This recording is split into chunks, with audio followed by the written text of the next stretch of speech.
இன வெறி அறியா காதல். ரோமியோ மாண்டேக் குடும்பத்தைச் சேர்ந்த 16 வயது இளைஞன், அழகன் வீரன்.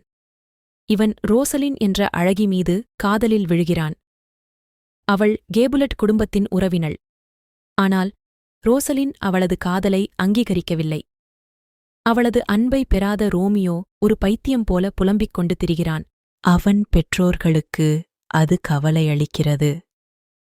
காரணத்தைக் கண்டுபிடி என்று ரோமியோவின் நண்பர்களை வேண்டுகிறார்கள்.